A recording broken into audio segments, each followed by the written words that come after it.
हम पढ़ने वाले हैं NRLM का क्वेश्चन, जो कि प्रश्न नंबर 20 है। इसका प्रश्न पिछले वीडियो में बना है। अब देखते हैं प्रश्न नंबर 20। वन स्टॉप है फैसिलिटी सेंटर संचालित है तो कहाँ है? बस्तर, सरगुजा, रायपुर और राजनांदगांव जिले में वन स्टॉप फैसिलिटी सेंटर संचालित है। One stop facility centre OSF का संचालन बस्तर, राजनांदगांव, रायपुर और सरगुजा में किया जा रहा है।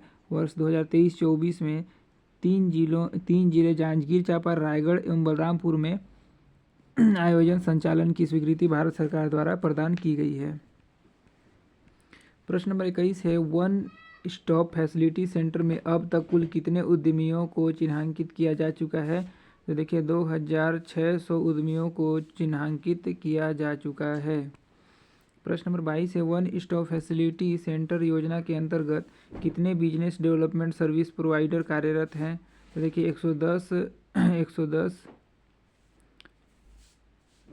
वन स्टॉप फैसिलिटी सेंटर योजना के अंतर्गत 110 बिजनेस डेवलपमेंट सर्विस प्रोवाइडर कार्यरत हैं। योजना के अंतर्गत देखिए 110 है ना, business development service provider BDSP कार्यरत हैं।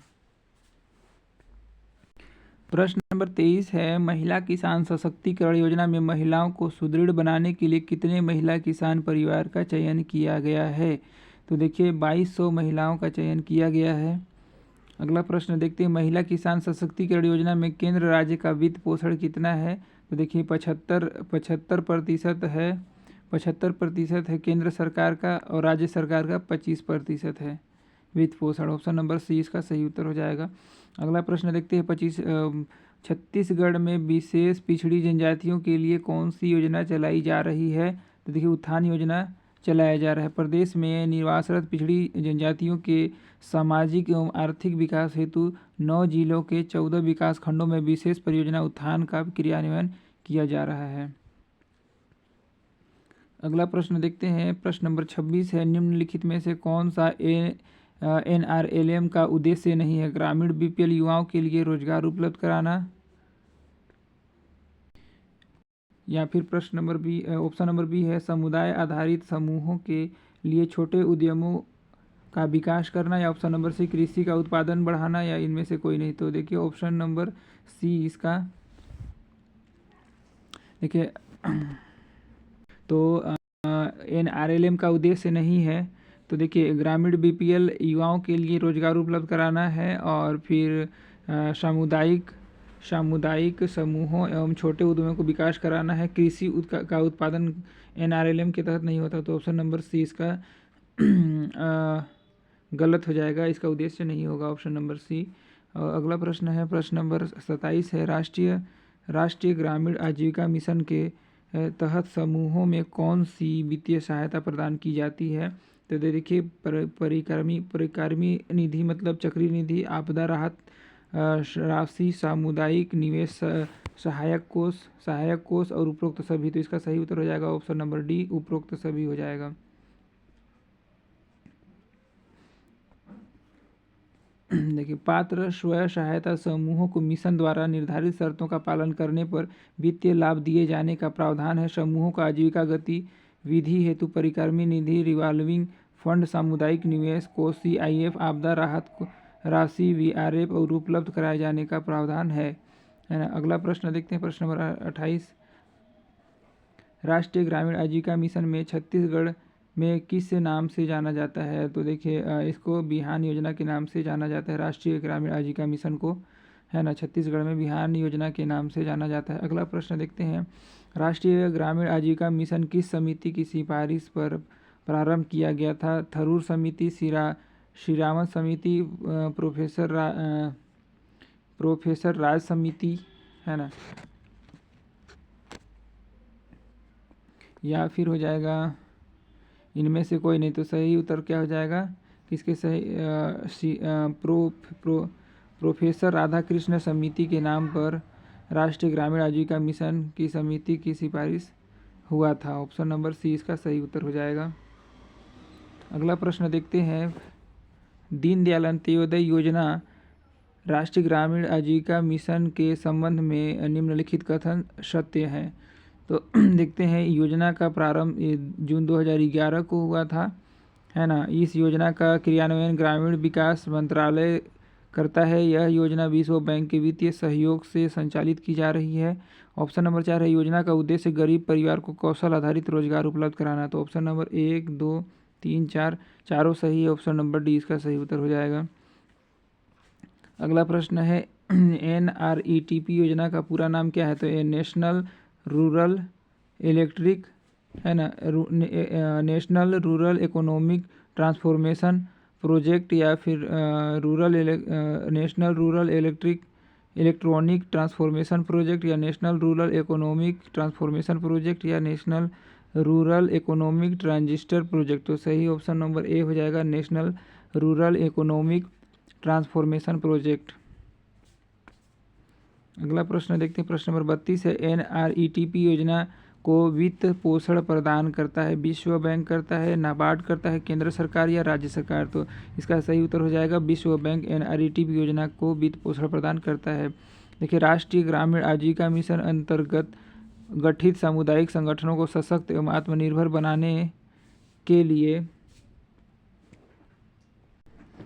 के उद्देश्य से भारत सरकार द्वारा विश्व बैंक पोषित यह योजना वित्त वर्ष 2019-20 में स्वीकृत किया गया है।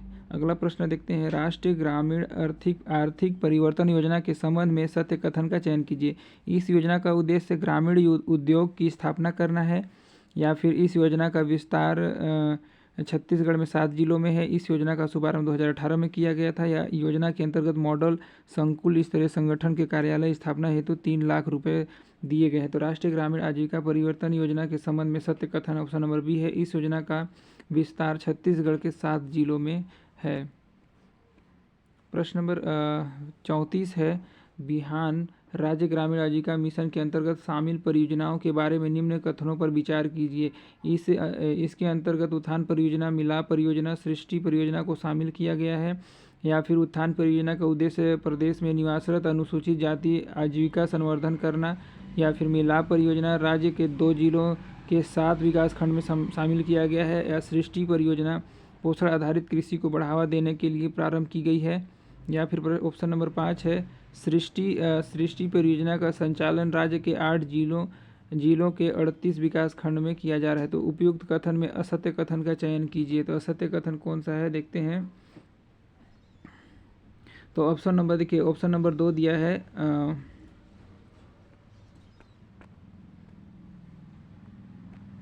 देखिए, उत्थान परियोजना का उद्देश्य प्रदेश में निवासरत अनुसूचित जाति के आजीविका संवर्धन करना। तो असत्य कथन हो जाएगा, ऑप्शन नंबर 2 हो जाएगा। उत्थान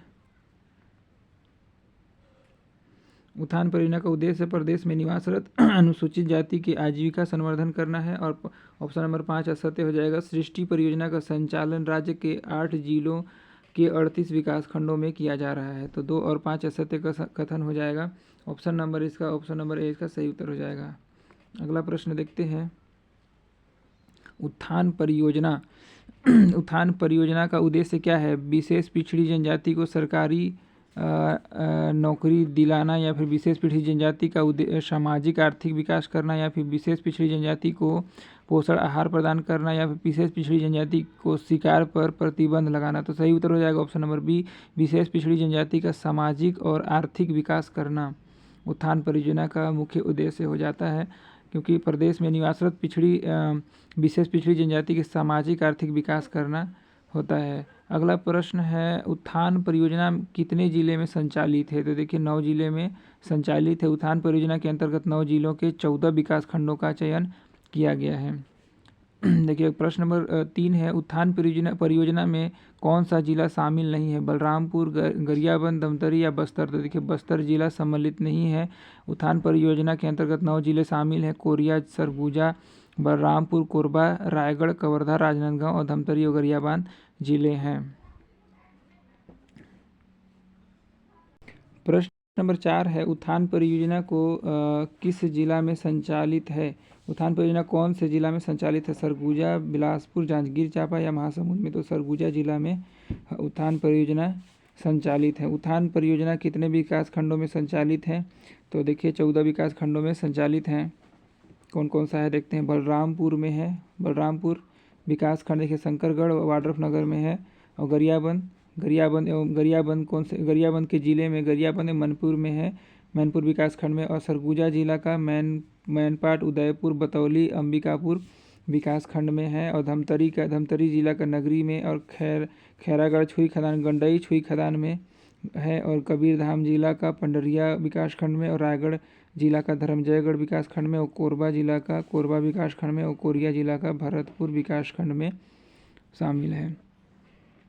अगला टॉपिक है मिलाप परियोजना। मिलाप परियोजना का उद्देश्य क्या है? तो मिलाप परियोजना का उद्देश्य है लोगों के बीच सहभागिता बढ़ाना, या फिर लोगों को शिक्षा के प्रति जागरूक करना, या ग्राम पंचायत में स्वयं सहायता समूह का गठन करना, या कोविड-19 से प्रभावित श्रमिकों को आजीविका का साधन उपलब्ध कराना। तो मिलाप परियोजना का मुख्य उद्देश्य है कोविड-19 से प्रभावित श्रमिकों को आजीविका का साधन उपलब्ध कराना।